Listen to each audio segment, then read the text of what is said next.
Yes, people. How's it going? How are you doing? That's a rhetorical question because you're probably just going to be answering it sitting behind the screen. I mean, I wouldn't expect you to do it out loud unless you're a weirdo, but that's not weird because I talk to myself all the time. Hell, I'm doing it right now. Anyways, Baltic Gladiator here, coming at you with the video that you lot requested. I mean, there's going to be more that are coming up, and oh my gosh, this is another episode of Pale Poems. Oh, but Mo, what is going on, man? Listen, I'm not this pale in real life. I promise you. I've said it in another video, so clearly I'm very self-conscious about that. But anyways, I'm getting the tanning lotion on ASAP. So by special request, people have asked me to do a Q&A. So I thought, why not actually tend to the people's wishes and give you a lot of Q&A? So here we go, got my iPhone, so all the questions have been asked on Instagram. So I thought, do you know what? Why not just get straight into it and stop being a fool by just not getting on with it, do you know what I mean? So first what you do, you go on the gram and then you find the ask me the questions, right? And then boom, you can just see all of them. You can, oh, there's loads, but some of them actually, to be fair, are sort of similar questions. So I thought I'd answer the toughest one for me, which is all the Lithuanian viewers, which the English people aren't going to understand what I'm saying, but the Lithuanian people will do. A lot of them have been asking me, can you speak Lithuanian? And the answer is, taip, aš galiu kalbėti lietuviškai. Aišku, kad aš negaliu kalbėti labai gerai, bet visą dieną, kiekvieną dieną aš studijuoju ir mokinu kaip pagerinti mano lietuvių kalbą. Ir aišku, kad aš turiu daugiau padaryti, jeigu aš noriu stipriai kalbėti lietuviškai. So there you go. That was horrible for you Lithuanian people out there. I know it was horrible, but I'm trying. Every day I'm just trying to learn a little bit. I've been thinking a lot about the fighting and about other stuff, about techniques and stuff like that. So it's not really crossed my mind too much, but I know I should be doing it more. I've even asked my dad to speak in Lithuanian to me more, which means I can understand it better and I can read it all right. But yeah, the speaking definitely needs to get better. The British accent ruins it. I'll tell you that right now. The British accent ruins it. So I'm very sorry, people. It will get better. I guarantee you. I guarantee you. Is it too late to become a pro if I'm 22? Absolutely not. I mean, look at Francis Ngannou. I'm pretty sure he became a pro when he was like 26 or 27 and got to the UFC when he was 28. I think he had a couple of fights and then got straight to the UFC. So obviously he's extremely talented and athletic and gifted, but anyone can do it. That's the thing. You put your mind to it, you be strong, you know, train properly, train with intent, learn as much as you can. Anything's possible. So no, it's not too late. I became a pro at 21. So if you become a pro at 25, you know, really give it your all, get your amateur career off to a head start, you know, a couple of years and boom, you could be doing big things. Do you know what I'm saying? Do you know what I'm saying? Anyways, Hodger Gracie is the main place that I do grappling. Yes, I guess you could say. I've also trained with Ed Ingemels. He's a very good coach and very good athlete as well in jiu-jitsu. I mainly started doing Hodger Gracie. I am a purple belt under Hodger Gracie. He is of course the best grappler in the world. I just try and improve and get as much knowledge as I can, you know, at all the best places and the ones which are sort of more available to me and stuff like that, and depending on my training schedule. But yes, at the minute, especially for the next training camp, I will be training at Hodgers a bit more regularly, at least once a week. You know, aside with all the other MMA training. Should you pick me for your fan duel next? Of course you should. Never bet against the Baltic Gladiator. I mean, unless it was the last two fights, but don't worry about that. Like I said, there's a lot of things that needed to be changed. I changed a lot of things after my first loss in the UFC, and actually there were more things that needed to be changed, which have actually been highlighted after my second loss. But I can guarantee you right now, no more losing. This is now time for the rise. I've spoken a lot and I've spoken highly about myself, and I've been confident, and I've been really confident in my skill set, but now it's just a case of knowing how to use it, and we're doing all the things necessary to be able to get out there and put on the performances that you lot want, and that I want also. When you're going to fight again? When is the return of the Baltic Gladiator 2.0? It's going to be 3.0 even on the next one. Even more improvements to be made, but not sure. Looking at hopefully July. But at the end of the day, I just got to keep improving, keep working to get better. You can't do anything other than that at the minute. When the manager calls, I'll be ready to go. That's the main thing. You know, I'm going to be I'm training twice a day, and I don't even have a fight coming up, so I'm getting after it. European Super League, I'm not 100% sure what that is, so I'm sorry I can't answer your question on that. Yeah, the Lithuanian language questions, of course, as you can see, absolutely horrific with pronunciation, but it's slowly getting there. I've had a lot of questions saying, do you still have a contract with the UFC? Yes, I do. Just because a man loses 2 fights does not mean that they're going to cut them straight away, especially if you put on impressive performances. So I'm pretty sure my last fight was very crowd pleasing and entertaining. Although I didn't get the win, I mean, you know, in many eyes people saw that it was a win. So yeah, and to answer the other questions about this, I got signed to a 4-fight contract, so I do have 1 more fight on my current UFC contract, because I tell you what, it's not going to be over after my next fight. When I go and win and absolutely smash my next fight, I'm going to renegotiate. I'm here to be in the UFC for a long time, not just, oh, get into the UFC, make a name for myself, and then, you know, I'm out of there. That is not my intent. My intent is to be the best in the world and to be a UFC champion, and I don't care what anyone says. You know, like I said, I've had a lot more doubters. You know, there are a lot of believers, and then when you start losing, then that's it. Then all the doubt comes creeping in, and everyone starts thinking, oh, you know, maybe you're not as good as you are. I've had this before. And what happened after that? I made the adjustments, and I went on a massive 7-fight win streak. And trust me, believe me, it's going to happen again. So yes, 1 more left on this current contract, but you best believe there'll be another 4-fight contract coming straight after my next fight. So there you go, me getting a bit emotional and serious with you lot, because I tend to try and be a bit of a jokester, even though I don't know really if my jokes are funny. You might find them funny, I hope you do. Hopefully it gives you a bit of giggles watching my videos, as opposed to just some guy just blabbing on and, you know, not really knowing what the hell's going on. Tips for someone who wants to start training MMA, good question. I would say just be consistent and persistent. You're gonna fail a hell of a load of times, more so in training than anything. You're gonna mess up, and you know, it's just to be able to have that persistence, to just want to keep getting better, just want to keep improving, to keep working on your mistakes and just improve as much as you can. That's the main thing. If you're not looking to improve yourself, you're never gonna be able to do well in MMA. You've got to really just put your mind to it, trying to learn as much as you can. You know, there's so many videos out there, so much content, so much more so than there was before. So you know, you've got so many means available to be able to get better. And just be very open-minded. Just be open-minded with all the techniques. Do things that work for you, and just be confident in yourself. Be confident in yourself and your abilities. Always try and become better. Just become a better person and become a better athlete. Always trying to level up and increase your abilities in every aspect.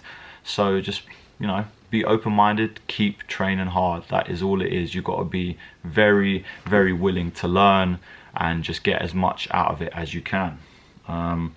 Do you support a football team? Well, it was for the longest time Arsenal, but then as I just started dating and going out with my girlfriend, she's a City supporter, so I am now officially a Manchester City supporter.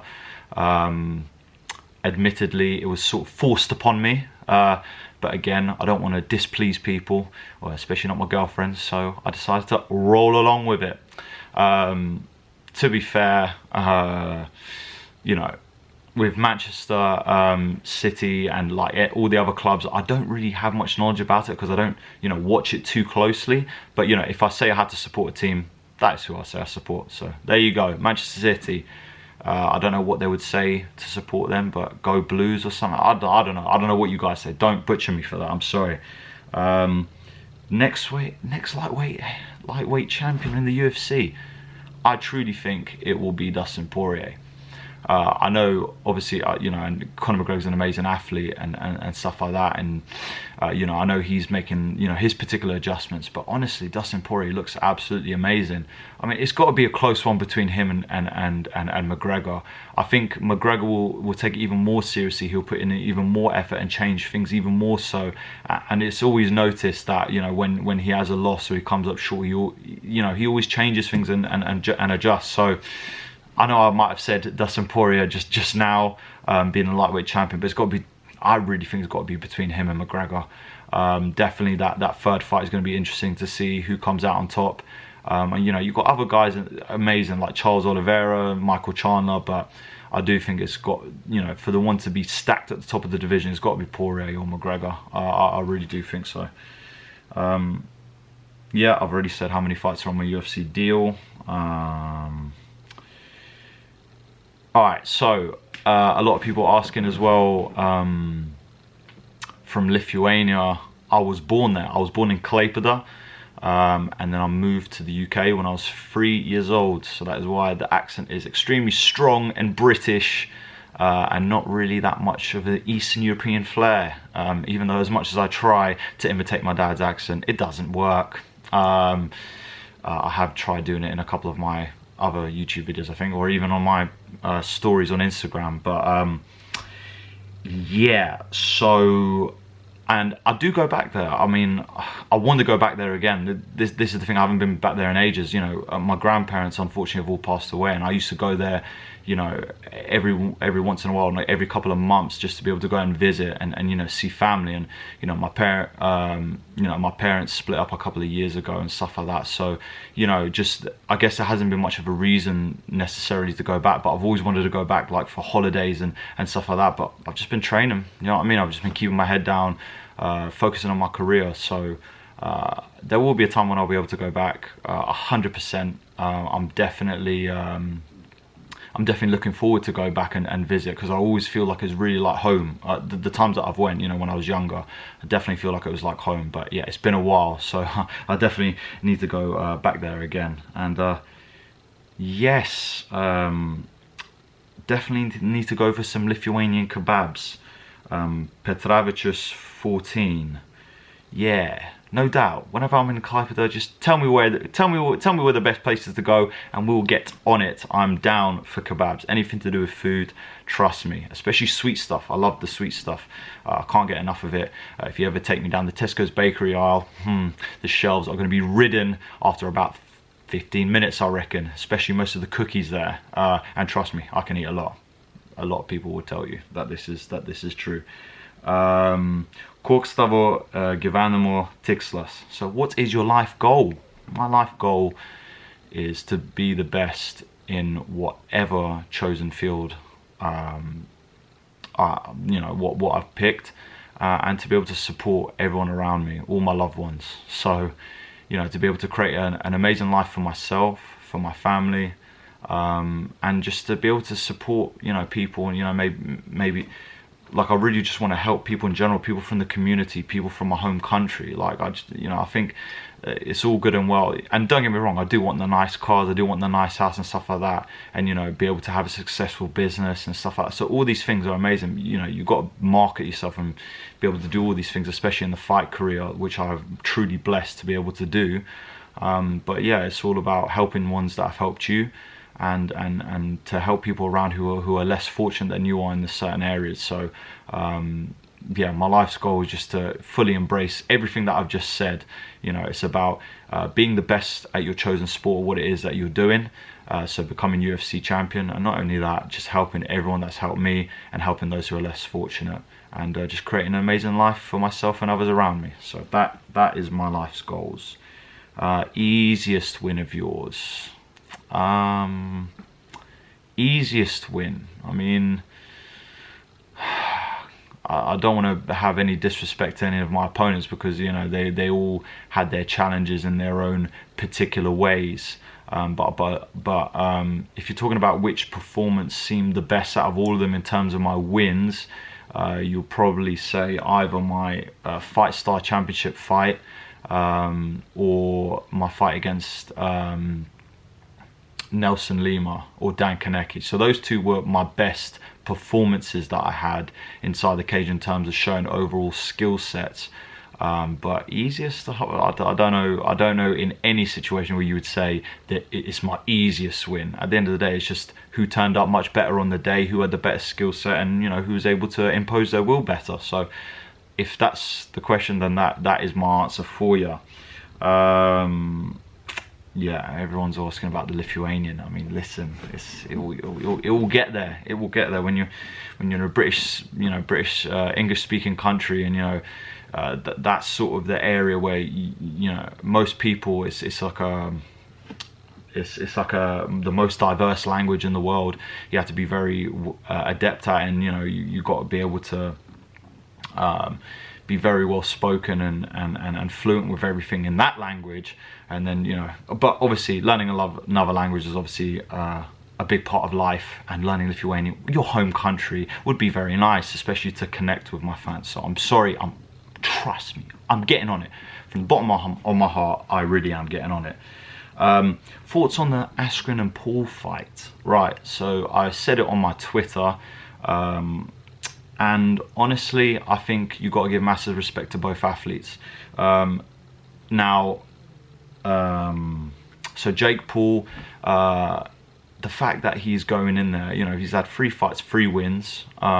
You know, to even go out there and compete in such a large, you know, like a lot of pressure on both the athletes, and especially on Jake Paul to go out there, you know, being the YouTuber, you know, talking big and, you know, hyping up the fight and everything. He has to go out and perform, because if he doesn't, then, you know, he's going to get massive backlash. Either way, either athlete's going to get massive backlash. So both have you know, seen an intense amount of pressure stepping in there. So, you know, you've got to give, you know, it seems like Jake Paul is a competent boxer. It seems like he knows what he's doing, and he's able to land these big shots. And obviously he's taken his time, you know, he's done all his YouTube and everything, so he probably has more time to now really concentrate and really work to try and become the best boxer possible. So, and if that's the only thing that you're doing, then obviously you're going to get very good at it within a short space of time. So credit to him, you know, for stepping up and doing exactly what he said he did. At the end of the day, you still got to go out there and perform. You can talk as much as you want, you still got to go out there and perform, which he has done so. And Askren,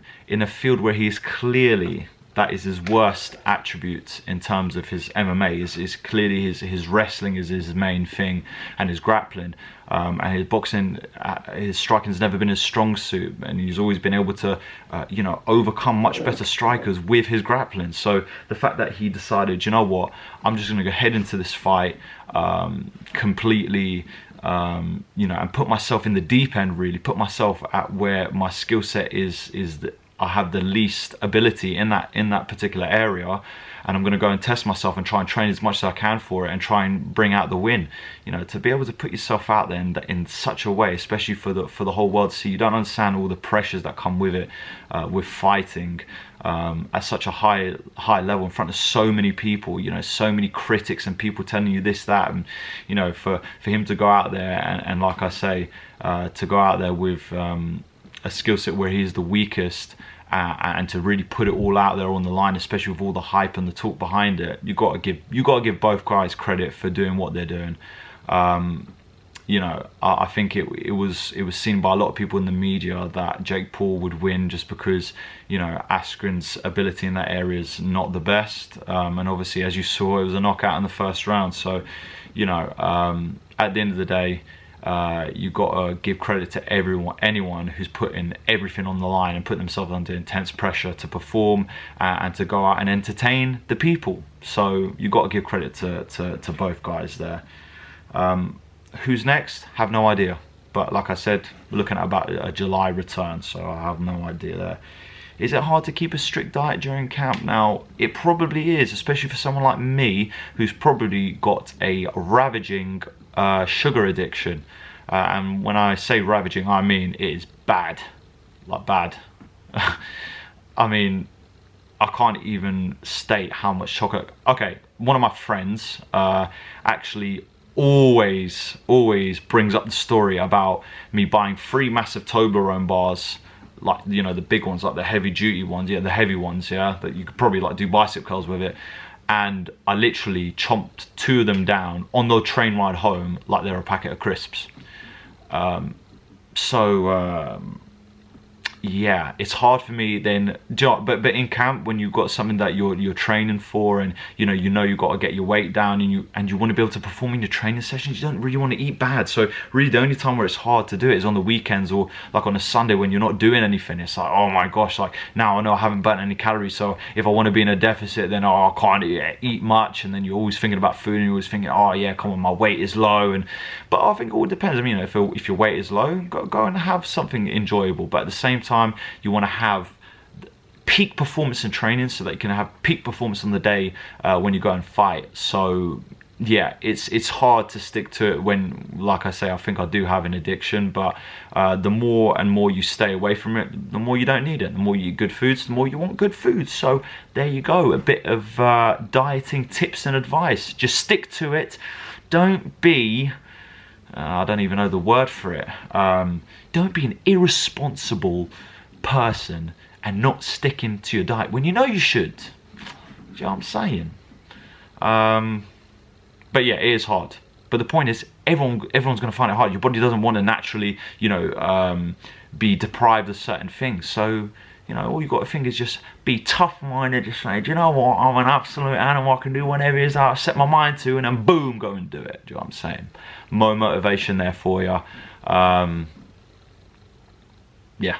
I hope you enjoyed that. Another fight. Did you enjoy your time in Louisiana? Absolutely freaking loved it. America's completely different to England. Anyone who's in England right now and they're thinking about going to university, go to university in America. But of course, get yourself a scholarship, because whoo, the prices are through the roof. I went for high school, for my junior and senior years of high school, and it was honestly some of the best experiences I've had in my life. Those are memories that will go with me to my grave. I've got way more athletic, way more buff, way more, it builds your mental toughness, playing at a high level in particular sports. For me, it was basketball and American football. So yeah, there's like a lot of amazing experiences that were to be had. And of course, I was an international superstar for about 2 weeks, and then they started talking to me and realizing what my personality is like, and realized, oh, do you know what, this guy's a bit of a weirdo, and yeah, we don't like him anymore. The only really cool thing about him now is his accent, and that's it. There's nothing else to him. It's not like he's handsome or charismatic or energetic. Yeah, so obviously at that point, all I had that going for me was my accent. So I was kind of just talking to people, and I was like, oh yeah, well now your novelty's faded, so go off somewhere else and eat your crumpet. I don't know why Americans love saying that. You go eat your tea and crumpets, and they'll say it over and over again, and I'm just like, are you trying to wind me? If you're trying to wind me up, this is just silly. You sound silly, but because they're in America, the only person that sounds silly would be me. So it was but it was a great experience. I loved it. Everything about it. Everything's bigger, better. Everyone's so much more supportive, and everyone's really friendly. It was a great experience. It was a great experience. When did I realize that I could be in the UFC? As soon as I won the Cage Warriors title. I knew that was a big cornerstone and milestone in my career. I knew that previous Cage Warriors champion have always gone to the UFC, so I knew that the next logical step, defend the belt one more time, or go to the UFC. I had to defend my belt, and then shortly after I got signed. So it's a case of showing that you're the best in your particular region, which was Europe for me, and then going out and testing your skills in the UFC. So that was when I knew that I could be in. But always, since the beginning, I've always believed that was where I was going to go. I truly believed that ever since I started, I was going to be in the UFC at some point. Don't know at what point in my life, but I knew it was going to happen. And not only that, I know, and it may not be now, may not be in the next year or 2 years, but I will be the UFC champion for sure. A lot about where I'm from and stuff like that, so I've already answered that. When you're training hard and really want to quit, how do you keep going? Always think that there's a purpose for why you're training hard and forcing your body to suffer. Because why would anyone want to force yourself to suffer? But that's the only way to make improvements or to gain certain things that you want. That's the only way. Like I say, it's the only way to improve yourself. You've got to put yourself through harsh situations. That's when your body is forced to make adjustments to then climatize to that new particular thing that you're doing, and then it becomes easier. It's obviously everything's going to be really hard, and you're going to struggle, and it's going to be difficult at the beginning. But then slowly, as time goes on, it will get easier, and then you'll be more well equipped. You'll be better able to adapt. But then at that point, you need to make the other adjustments to then continue making it harder and continue adding layers on top of what it is that you're training or whatever it is that you're doing, in order to keep improving and keep improving the quality of yourself in whatever field that it is. So yeah, if I could say, yeah, when you're training really hard and want to quit, just think there's a reason why you're doing all of this. And when you want to quit, that's your body's way of telling you that you want to stay with. You've got to go outside your comfort zone to make those improvements. So, you know, and that means you just have to suffer. You know, David Goggins says it the best. If you watch some of his stuff, it's just so true. It speaks so true to me. It speaks volumes to me. You have to put your body through immense stress in order to gain the attributes that you so desire.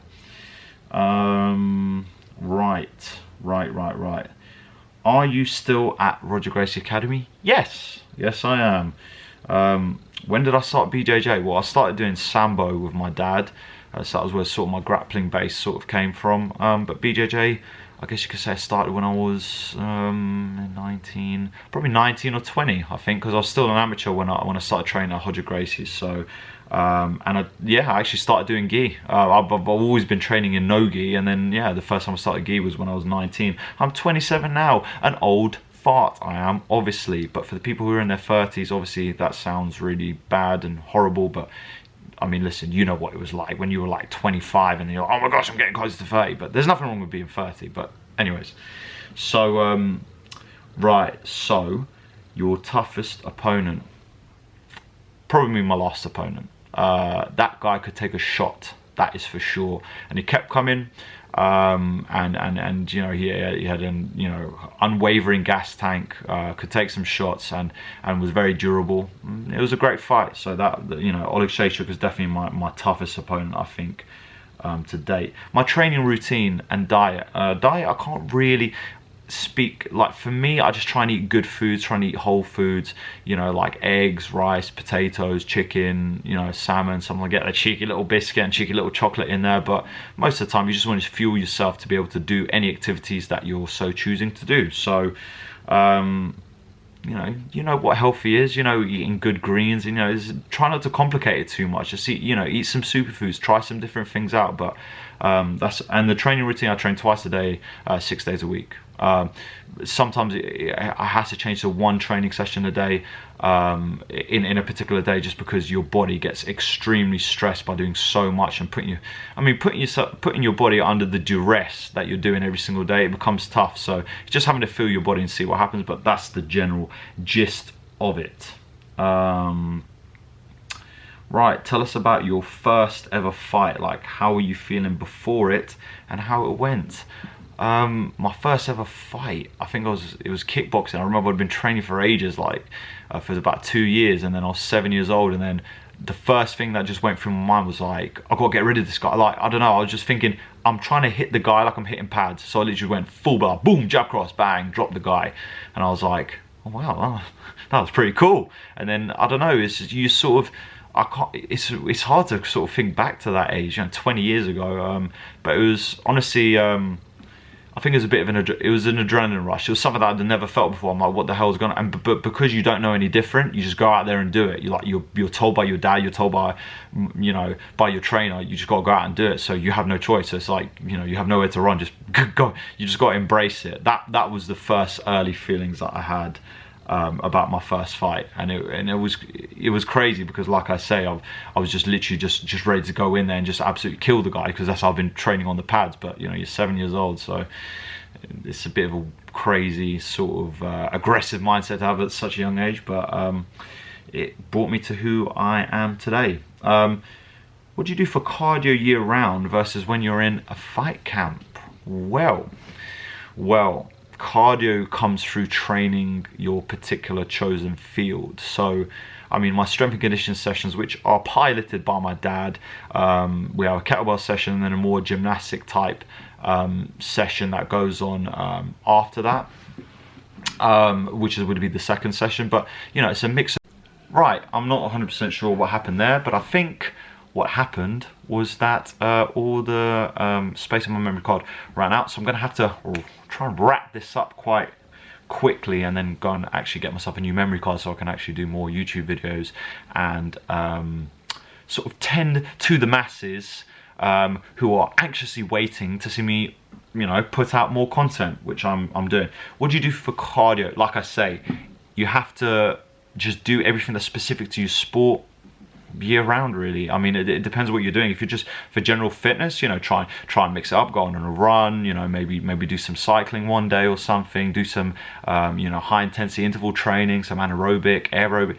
It's all about just working the different zones of training. But for me, my cardio, I try and run at least once or twice a week, and it's just my training. My sparring is where I get my cardio. My training sessions, like doing the drills with a bit more intensity, doing the moves with a bit more intensity and more repetition and without stopping and stuff like that. So those are things you've all got to take into account, but it depends. If you're doing things specific to your sport, do everything that's specific to your sport. That's the only way you're going to get better cardio for that thing. But overall general level of fitness just goes from across the board, training in different zones, like your anaerobic, aerobic, lactic zone, all those different things. I mean, I was supposed to be a personal trainer and sound like technical and know what I'm talking about, and to some extent I do, but it's been a while since I've picked up the old personal training books. But that's the basic gist of it. You just want to get an overall level of fitness, just do loads of different things, experiment, and then that way your body will become more adapted and better at doing all those different things.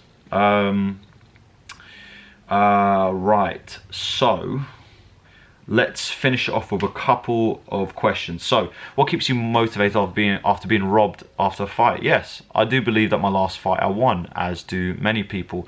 But at the end of the day, you can't let it be like a hanging cloud over your head. You got to just keep moving forward. It's actually highlighted areas that I need to improve on even more. You've always got to look to see how can you move forward from it. How can you improve? How can you better yourself so that next time you ain't gonna let that happen and you're gonna go and finish the fight and go whoosh. Get them out of there, do you know what I'm saying? That's exactly what I'm doing. I've implemented those things, put them into the works. Trust me, the next fight is going to be a completely different story. And you just got to believe in yourself. Just keep believing in yourself. Don't let anything knock you down.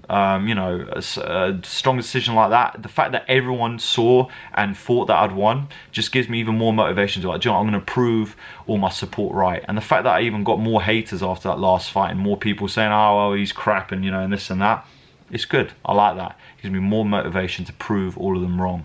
It's the fuel that's been kept with me for my whole career and most of my life, facing adversity. So I'm no stranger to it. I'm ready to overcome and adapt to it. Right. How old were you when you started training? And I should cut that out when I went bleh, because I want to make everything perfect. But no, we go raw out here. I was 5 years old when I started training. Main thing, why do I keep doing that? Like, seriously, so I need to just slow down, calm down. Like, listen, the memory card is, although it's going to fill up, it's going to be fine. I've got plenty of time. Main three things you have to be in the UFC. You've got to win a load of fights. You've got to go on a massive win streak. You've got to have a good manager. Shout out Iridium Sports Agency. Got to have a good manager to put yourself out there. So you've got to win fights and win on big organizations and guys with good records. That's the only way really to get noticed. And you know, now there's more things viable to athletes now, like the Contender Series. So having a good manager to get you on shows like that is another big thing. So, you know, it's funny how the game's evolved and changing, and you know, athletes are getting much better, you know, the newer generation. So it's constantly evolving, and you just got to be with the times. But those are the three things that I would say that you would need. Favorite Lithuanian dish, sepelinai. I know I said that completely wrong. And for people that do not, sepelinai. Right, I've got to see what the best description of it. And it's exactly what I thought it is. It's like dumplings made with like potatoes, and they've got like meat inside, and they've got like this cream. So they've got like ground meat inside this like potato fit. I don't know, it's so hard to explain, but if you're ever in Lithuania or you want to try out some cuisine, try out cepelinė. It is absolutely amazing. Mwah. Literally is honestly some of the best things that I would ever eat, and it's delicious, and it will fill your taste buds with a taste sensation of which it has not been used to before. Trust me, get on it, get on it. Any advice on how to gain weight fast for someone who's skinny, who can't eat? Well, you're gonna have to get rid of that. You're gonna have to eat. You're gonna have to force yourself to eat. Unfortunately, in order to gain weight, you have to be in what's called a caloric surplus. So you're gonna have to find out your BMR, your basal metabolic rate, the amount of calories that you would burn in a day with doing nothing. And then if you do a training session or whatever, like, so you need to do a lot of resistance training, so at least 5-6 times a week, working different body parts. So you know, a lot of bodybuilders do push-pull legs. That's probably the best sort of system to get you into terms of gaining the most weight. Doing explosive, but just doing training in general, just doing a lot of training, but then also eating a lot. You have to eat a lot. If you're burning, you know, maybe 1,200 calories, you have to eat that on top of your BMR and more. You have to be in a caloric surplus of at least 500 to continue gradually put on weight. So unfortunately, you're gonna have to suck it up and just whoosh, throw it down the hatch. As bad as, but do you know what? Milkshakes, like weight gaining milkshakes, can help you to get those calories in, or eating high caloric foods like stuff with butter and stuff like a lot of sauces maybe to get those calories in. That's the only way I can think to help you out there, buddy. And I have fought at 185 before, and it was horrendous. I will never do it again. I mean, I literally had to cut like 15-20 pounds, and I'm not about that life. I'm about that, you know, I'll go in 210, I only have to cut about 5 pounds. I'm about that life. That life's much better. I can perform much better at that life. So no more 185. Not doing that. And that is it. That is all the questions.